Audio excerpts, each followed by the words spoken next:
वस्सलातु वस्सलामु अला सय्यिदिल मुरसलीन अम्मा बाद फ़अऊज़ु बिल्लाहि मिनश शैतानिर रजीम बिस्मिल्लाहिर रहमानिर रहीम या अय्युहल्लज़ीना आमनुत्तक़ुल्लाह व कूनू मअस सादिक़ीन सदक़ल्लाहुल अज़ीम व सदक़ रसूलुहुन नबियुल अमीनुल मतीनुल मुबीनुल करीम व नहनु अला ज़ालिका लमिनश शाहिदीन वश्शाकिरीन वल्हम्दुलिल्लाहि रब्बिल आलमीन।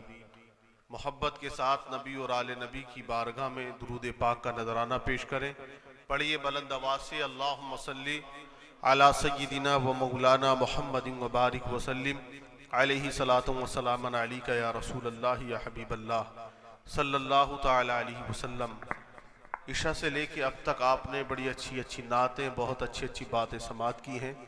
आपने कारी नज़ाका साहब से अच्छी तकरीर शुरू में आपने समात की और अभी बड़ा अच्छा कलाम और बहुत ही मदभरी आवाज़ में शायर हिंदुस्तान जनाब कारी मुबारक हुसैन साहब से आपने सुना और जामे माकुलात व मनकुलात अल्लामा खुर्शीद अहमद मिसबाही साहब से आपने बहुत सारी बातें और बहुत से वाक़ियात सुने और गुफ्तगू उनसे समात की और बड़ी अच्छी निज़ामत आप सुन रहे हैं जमशेद आलम साहब से और कलाम मौलाना इरशाद नूरी साहब से भी आपने समात किया। कारी जाकिर साहब भी स्टेज पर तशरीफ रखते हैं। वक्त देखा जाए ठंड के हिसाब से ठीक ठाक है, लेकिन इतना भी ज़्यादा ठीक नहीं है कि बिल्कुल मतलब शांत हो जाया जाए, है ना। अभी 12 बज के कुछ मिनट हुए हैं और मज़ा आता है। देखिए जो कमज़ोर थे, जो कहते पिलपिले थे, वो चले गए और जो भोलू मियाँ के दीवाने वो बैठे हुए हैं। जो मजबूत वाले हैं, जो पक्के वाले हैं, वो मैदान नहीं छोड़ रहे माशाल्लाह। ये भी एक देखने की बात है। और हो सकता है भोलू शाह मियाँ आज इम्तहान ले रहे हों ठंड में कि देखते हैं मेरे आशिक जलसा देखने ही आते हैं या सुनने भी आते हैं। अगर ज़्यादा देर हो गई तो सुनेंगे या देख के चले जाएंगे। तो ये आपकी मोहब्बतों का इम्तहान भी है। हमारे सेक्रेटरी साहब माशाल्लाह हाजी लियाकत साहब, आप लोग सब मेहनतें करते हैं और हर साल इस जलसे को सजाते हैं और ये तरक्की कर रहा है हर साल। शुरू में कम थे, अब देखिए बहुत ज़्यादा आप लोग आने लगे। तो मैं दुआ करता हूँ जो लोग भी इसमें दामे दिरामे सुखन हिस्सा लेते हैं, अल्लाह सबके कारोबार में बरकतें अता फरमाए और परेशानियों को तमाम की दूर फरमाए और भोलू शाह मियाँ रहमतुल्लाह अलैह का फैदान पूरी बस्ती पे जारी और सारी फरमाए। तो ये वक्त है सुनने सुनाने का है। खैर अच्छी बात है और कभी कभी काम खराब भी हो जाते हैं। एक नवाब साहब ने वो टेलर से पजामा सिलवाया, टेलर ने वो नीचा कर दिया इत्तेफाक से। अब वो शाम के वक्त उठा के लाए, सुबह ससुराल जाना था।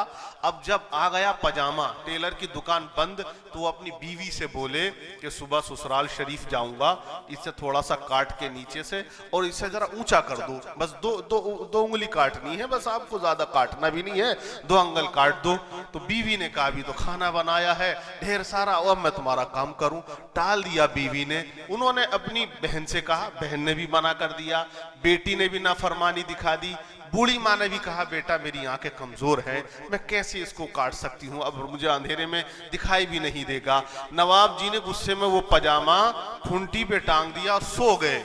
और जब सो गए, जब रात के बज गए 12, तो बीवी को ख्याल आ गया कि झे तो मेरे शोहर हो जाएंगे भी मेरे मायके, पजामा घिसटता हुआ जाएगा तो अच्छा नहीं लगेगा।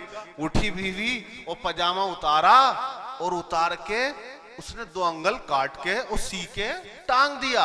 अब रात के 1 बजे आंख खुल गई बेटी की कि अब्बा सुबह को डांटेंगे जरूर अगर पजामा उनका नीचा रहा। तो बेटी ने भी वो खूंटी पे टंगा हुआ था उतारा और उसने भी काटा और सी के उसने भी टांग दिया।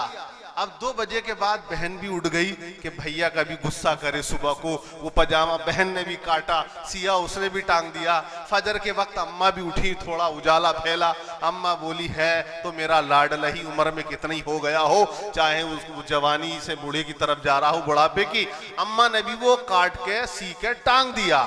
और सुबह को नवाब साहब जब नहा के तैयार हुए, जब पजामा पहना तो वो नेकर ही बन गया, काटा ही सबने था वो। तो रात में कभी कभी काम जो है वो खराब भी हो जाता है, तो वक्त पे काम हो जाए तो वो अच्छा हो जाता है। बहरहाल जी जी जी जी जी जी जी जी इंशाल्लाह इंशाल्लाह। देखिए हाजी साहब ने कहा तो बहुत कम काम बनता चला जाएगा, है ना। तकरीर ये नहीं है कि बहुत ज्यादा मजमे में हो, अरे दो लोग सुनने वाले हो उन्हें भी तकरीर हो जाती है।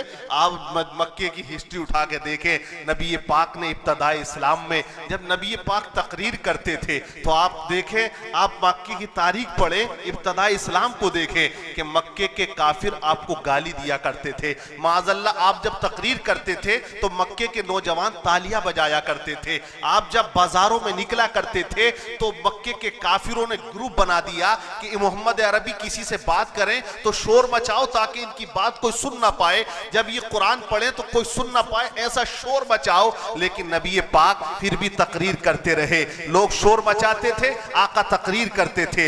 लोग बुरा कहते थे, नबी करीम सल्लल्लाहु अलैहि वसल्लम तकरीर किया करते थे। लोग आपको साहिर जादूगर कहते, माज़अल्लाह आप तकरीर किया करते थे। हद ये हो गई, लोगों ने अपनी कानों में उंगलियां डालनी शुरू कर दी और कहा कि कोई इनकी बात ना सुने। लेकिन मेरे नबी ने फरमाया, ऐ मक्के के लोगों, कभी तो तुम्हारे कानों से उंगलियां बाहर आएंगी, जिस दिन बाहर आएंगी मोहम्मद अपना पैगाम तुम्हारे कानों तक पहुंचाएंगे। तो इसीलिए शायर ने कहा, आंखों में नूर चेहरे पे उजाले होंगे, आंखों में नूर चेहरे पे उजाले होंगे, मुस्तफा वालों के अंदाज निराले होंगे। आंखों में नूर चेहरे पे उजाले होंगे, मुस्तफा वालों के अंदाज निराले होंगे।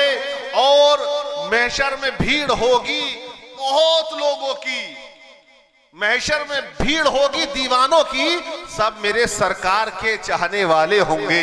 दुनिया में उनके तसव्वुर से मुकद्दर चमका, दुनिया में उनके तसव्वुर से मुकद्दर चमका, कब्र में अब तो उजाले ही उजाले होंगे, कब्र में अब तो उजाले ही उजाले होंगे। मैंने जिस आयत करीमा की तिलावत की, अल्लाह फरमाता है, ऐ ईमान वालों अल्लाह से डरो और सच्चों के साथ हो जाओ। और ये महफिल सच्चों की निस्बत से आप लोगों ने सजाई है। भोलू शाह रहमतुल्लाह अलैह की मोहब्बत में सरशार होकर ये जलसा सजाया, तमाम उलमा को आपने बुलाया है। हजरात तो ईमान वालों से कहा गया, किससे कहा? ईमान वालों से। सच्चों के साथ हो जाओ, अल्लाह से डरो और सच्चों के साथ हो जाओ। अब बेनिफिट क्या होगा, फायदा क्या होगा? आप तारीख पढ़ें हजरत मालिक बिन दीनार रहमतुल्लाह अलैह की, उनका मुकाबला हो गया एक दहरिये से। दहरिया उसे कहते हैं जो खुदा का इनकार करता है। वो कहता है कि खुदा कोई चीज नहीं है, दुनिया को बनाने वाला कोई नहीं है। माज़अल्लाह उसका ये अकीदा होता है। यही अकीदा लेके एक दहरिया इमाम आजम के पास भी आया था और उसने कहा खुदा कोई चीज नहीं है। इसी बहस पे मुनाजरा रख दिया गया। वक्त मुकर्ररा से काफी देर के बाद इमाम आजम रहमतुल्लाह अलैह पहुंचे। तो अब वहां उसने कहा आप बड़ी ताखीर से आए हैं। तो इमाम आजम ने किस तरह से उसको जवाब दिया, आप जरा मुलाहिजा करिएगा। अल्लाह वाला जहां भी जाता है लोगों की तकदीर बदल दिया करता है। अल्लाह का वली जहां जाता है इंसानों का नक्शा बदल दिया करता है, उनकी सोच बदल दिया करता है, उनकी फिक्र बदल दिया करता है, उनकी जहनियत को तब्दील कर दिया करता है, उनका करैक्टर बदल देता है, उनकी तहजीब उनका कल्चर बदल देता है। इमाम आजम खड़े हो गए और आपने फरमाया, ऐ लोगों, अगर मैं ये कहूं कि मैं एक दिशा में निकल गया और मैंने एक नदी के किनारे देखा कि एक दरख्त खड़ा हुआ है, अचानक मेरे देखते ही देखते वो दरख्त खुद ब खुद कट जाता है और खुद ब खुद उसके तख्ते भी तैयार हो जाते हैं और खुद ब खुद कश्ती भी बन जाती है, खुद ब खुद कश्ती खुद चलने भी लगती है, उधर की सवारी इधर आने लगती है, इधर के लोग उस पे सवार होके उधर जाने लगते हैं और कश्ती किराया भी वसूल करने लगती है। तो क्या आप मेरी इस बात को मानोगे? तो वही दहरिया जो खुदाई का इनकार कर रहा था, उसने कहा इमाम आजम आप तो बहुत दानिश्वर आदमी हो, बहुत इल्म वाले हो, बड़े मुत्तकी और परहेजगार हो और मुसलमानों के इमाम हो, और एक ऐसा फर्जी वाकया आप बयान कर रहे हो। ऐसा कैसे हो सकता है कि पेड़ खुद ब खुद कट जाए, कश्ती भी खुद ब खुद बन जाए, कश्ती खुद ब खुद भी चलने लगे? ऐसा मुमकिन नहीं हो सकता है। जरूर उसको बनाने वाला होगा। जब तक कोई बनाएगा नहीं कश्ती बनेगी नहीं, जब तक कोई चलाएगा नहीं कश्ती चलेगी नहीं। तो इमाम आजम ने फरमाया, ओ दहरिया, मैं भी तो यही बात समझाना चाहता हूँ कि एक जब छोटी सी कश्ती बगैर किसी के बनाए हुए बन नहीं सकती, तो इतनी बड़ी कायनात बगैर किसी के बनाए कैसे बन सकती है? इसको कायनात को बनाने वाला जरूर कोई है, और अगर वो है तो वो खुदा की जात है जिसने बनाया। सुभान अल्लाह, सुभान अल्लाह। नारे तकबीर, नारे तकबीर, नारे रिसालत, नारे रिसालत। हजरत अल्लामा मौलाना दिलशाद उस जमा साहिब कबिला, नारे तकबीर, नारे रिसालत। अब देखिए वही दहरिया जो इनकार कर रहा था, लेकिन किस तरह से एक अल्लाह के वली ने समझा दिया, किस तरह से उसके जहन में ये उतार दिया कि वाकई आसमान को बनाने वाला अल्लाह है, जमीन को बनाने वाला अल्लाह है, चांदो सूरज को बनाने वाला अल्लाह है, सारी कायनात को बनाने वाला अल्लाह है, और हजरात मोहतरम सारी कायनात को अल्लाह ने बनाया। अब यही मुकाबला एक दहरिये से हुआ, किनका हुआ? हजरत मालिक बिन दीनार का हुआ। लेकिन वहां बात जब आगे बढ़ गई तो उन्होंने कहा अगर आप सच्चा है, अगर दहरिया सच्चा है या मैं सच्चा हो, दोनों के हाथ आग में डाल दिए जाए, जिसका जल गया वो झूठा है, जिसका बच गया वो सच्चा है। हजरत बात तय पाई गई और दोनों के हाथों को एक साथ बांध दिया गया। देखिए सोहबत का असर किसे कहते हैं, अल्लाह वालों की करामत किसे कहते हैं, इनसे इश्क करना किसे कहते हैं, इनकी बारगाहों में आने का हमें क्या फैजान मिला करता है।